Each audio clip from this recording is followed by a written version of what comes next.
Hello everybody and welcome back to another episode of Microsoft Flight Simulator news and updates. And today we got some new hardware, some cool scenery, aircraft updates, and more. So stick around.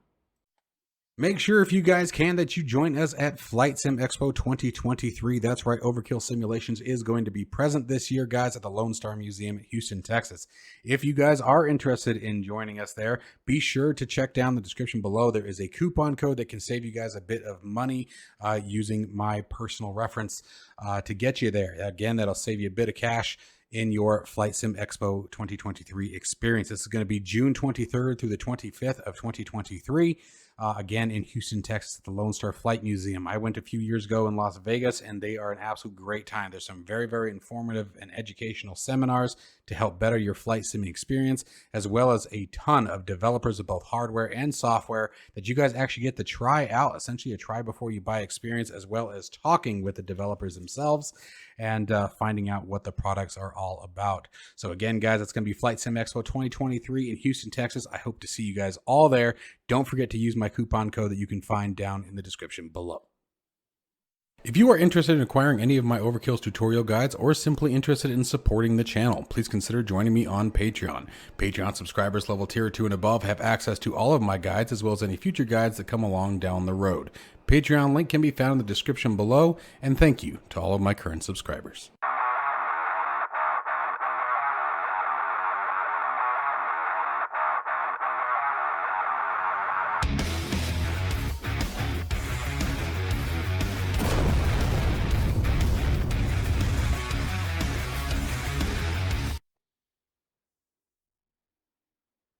So first up on our list, we have a new piece of hardware for you Cockpit Builders from CAV Simulations. This is their FCU Display panel.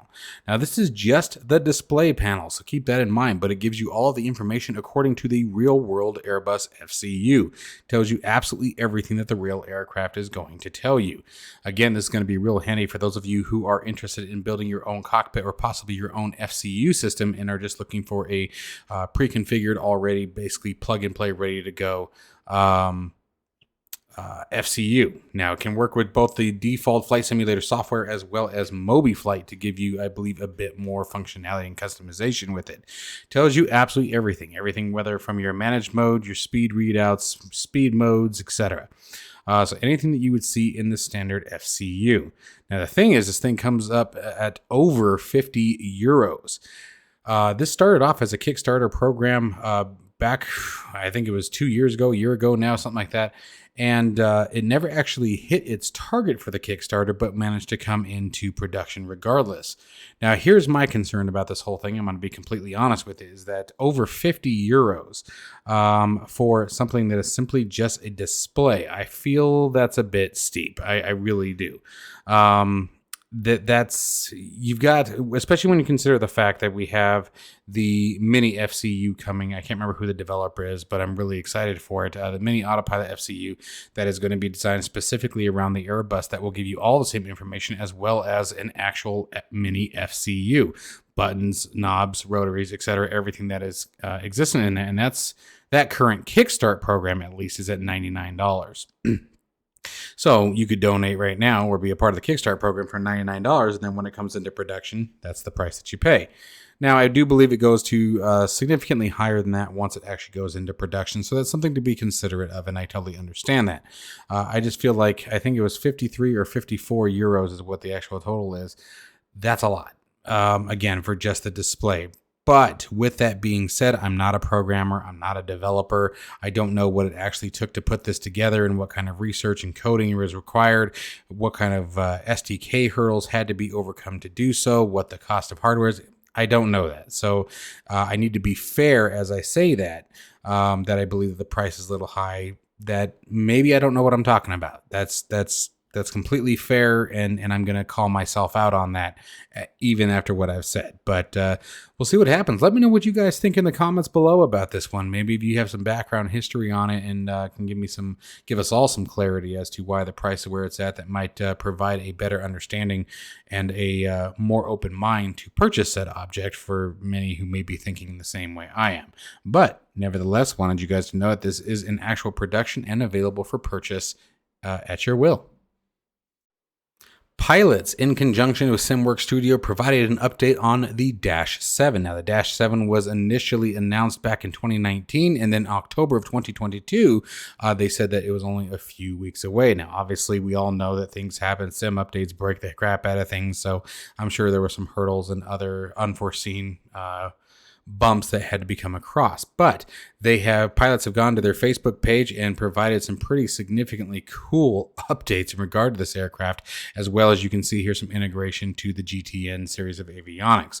The Dash 7, much like the ATR, is going to provide some pretty awesome flight operations as far as different locations such as Alaska and things like that in the northern territories, places that a lot of the aircraft don't typically, run operations to. So the really cool thing about this one, just like with the ATR, is you're going to broaden out your flight plans while flying it, or you can run your standard operations as you will. The beauty of flight simulation, right? This is the Dash 7, much like the ATR, is an aircraft that I'm very much so looking forward to, and I'm very excited to see how this aircraft comes into the simulator over hopefully what will be the next coming weeks. They did specifically state it is nearing release. However, there is no release date or price point on the Dash 7 as of yet. But, it's really nice to see that the aircraft is coming together, especially given the fact that they went radio silent for so long in regard to any significant update to the aircraft. The Dash 7, as you guys have probably seen this a million times on TV or various airports around the world, for those of you who get to travel more than I do, it's a very, very unique, very, very easily identifiable aircraft. So this will be a fun one to have in the collection for sure. Super excited for this one as well. I'm really glad to see developers stepping away from, for example, I'm gonna call it out. Stepping away from the Airbus series of aircraft. We have so many Airbus aircraft now that are either in development or already on the market that it's really nice to see it coming around to other things. Even with, like, for example, the CRJ series and the CJ4, it's nice to see, some of these other, how do I put it, outside the standard aircraft, right? No jet engines, no glass cockpits, things like that. I mean, this has, the glass, GTN and things like that. But, all the steam gauges and everything like that are still there in the Dash. So it's really nice to see some of these developers stepping back a bit and bringing some of the older aircraft back into the scene. I'm super excited for this one. Latin VFR has brought version 2.0 of their A318 series of aircraft to Microsoft Flight Simulator. It brings a whole bunch of cockpit texture changes as well as the EFB that you can see there on the left-hand side. EFB is going to give you much of the same functionalities we see in many of the EFBs, such as payload, fuel, as well as changing some of the configurations such as weather and the overall exterior environment. So it's nice to see that they are working on this aircraft pretty steadily. Now, they have also discussed that with their new releases to the A300 series of aircraft that they have out, we're going to see flight model changes, flight dynamic changes, system changes, new features coming to these aircraft. So they are steadily, continuously developing these aircraft, which is really nice to see given the fact that when they first announced them, they made it very clear that these were not meant to be study level. They were not meant to be high fidelity or anything like that. They were just meant to sort of be a stopgap between the default and the high fidelity aircraft that currently exist on the simulator, such as the Phoenix A320 and even down to the Flybywire A320 as well. And then obviously you have the PMDG series of aircraft, but that's talking Boeing, so some of you may get a little tiffy that I even mentioned that. But it is nice to see that Latin VFR is continuing to update these aircraft again, because they were never meant to be feature rich or things like that. So it's pretty cool. Air racers, can I have your attention, please? Start your engines.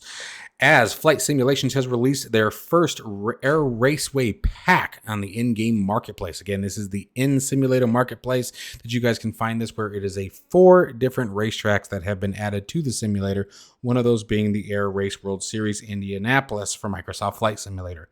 As you guys can see, they put a ton of detail into these sceneries and really gave us an opportunity to start doing some serious air racing.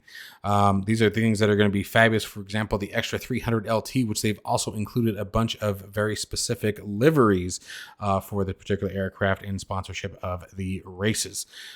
This is another good one. For example, this would be like the Vertigo. If you guys are interested in the really hot, it is is a fictional aircraft, but it is a very hot, very high performing aircraft that you could have a ton of fun doing things like this with. I will definitely be checking these out, guys, and we'll be doing them in virtual reality, because when you're talking about things like this, there's no better way to do this. We'll also be having the motion pit active while we test this one out, so you guys will get to hear me scream like a little girl. So if that's something that you find entertaining, make sure you keep an eye on the channel for that one. Heck, I might even do a live stream of that one. Haven't done a live stream in a long time. It's about time to get into it. So if this is something that you guys are interested, again, in the in-game marketplace, make sure that you guys check this out. This is the Indianapolis Raceway. However, this is a pack of 4 different sceneries. So make sure that you guys take a look at that if that is something that you would want to participate in. Perhaps we can all join up on the Discord and do a little bit of an air race. Got Friends provided another update to their Astro One. Guys, this is an absolutely spectacular and incredibly fun aircraft. I just released a video yesterday on this one. If you guys are interested in checking this one out, you guys can check it out on my channel. It is a hoot, especially if you have VR. Now, one of the things that they included in 1.04 was a few updates to the propellers, making the animation a bit smoother, as well as a little bit increase to the performance of the aircraft itself. They also have now 3 different sceneries that are all included with the download package. One of them being the canyon run. There is now a roller coaster, and then of course the Nevada track. These are super fun, guys. I really want to get a group flight together where we all duke it out with this thing, because I think it's just going to be mayhem. I did a video again today on the not Grand Canyon, but the canyon run, and I was screaming like a little girl once again. So, and no offense by calling it little girl, there was a couple high-pitched screams in there. So make sure that you guys check that out if you want to hear Overkill hit the high C. But this is a really fantastic aircraft, a ton of fun, you guys. It really takes simulation to a new level. And you guys can pick it up for $12.99 on the Got Friends website. Do make sure, if you already have the Canyon track installed, that you delete that from your community folder before updating your Astro One, as it is now all included in a single package. FCim Studios, as well as Texas Simulations, have brought us William P. Hobby Airport, or the Hobby Airport in Houston, Texas. Guys, this is also going to be the location of FS Expo, or the Flight Sim Expo 2023, coming in June of this year, which I hope to see many of you guys there. Again, Overkill Simulations will be there. This is a fantastic rendition of this. I actually have an uncle who lives out here as well, so it's kind of cool to have this scenery. I'm purchasing it just because, like, we're gonna do a fly-in before I actually fly out to fly into Hobbytown, or not Hobby. I don't know why I always want to call it Hobbytown, but I always do. But this is an absolutely beautiful rendition of the scenery. They even went as far as to include the Doubletree Hotel, which will be the location where the Flight Sim Expo 2023 begins Friday, June 23rd. So this is pretty awesome. I mean, they timed it perfectly. Obviously, that had to have been intentional for this one, but it's a very beautifully done rendition of this airport. It's absolutely gorgeous. I love all the texturing and the work that was put into it. I don't see any goofy issues or odd textures or displays, and they put a lot of work into the exterior, the part that we're really going to be seeing as pilots. So if you guys are interested in that, make sure you check it out. Link in the description below. Well, my friends, that is going to wrap up today's episode of news and updates from Microsoft Flight Simulator. You guys, please, if you guys can, please join us over at Flight Sim Expo 2023. I am so excited. The last time I went, my channel was nowhere near this size. I don't even think that I was particularly into anything outside of DCS at the time. So this is going to be a really super exciting time for me. I get to meet a lot of really neat developers that I have already spoken to via Discord or email. Get to meet a lot of you guys. I am going to be decked out in Overkill swag, guys. So if you guys want to support me, make sure that you guys check down below the descriptions and get yourself some Overkill swag as well. I would love to see you guys supporting the Overkill brand. But more than anything, I'm looking forward to meeting you guys. So I really hope to see many of you guys there. And until next time, stay safe and healthy. I'll see you in the next one.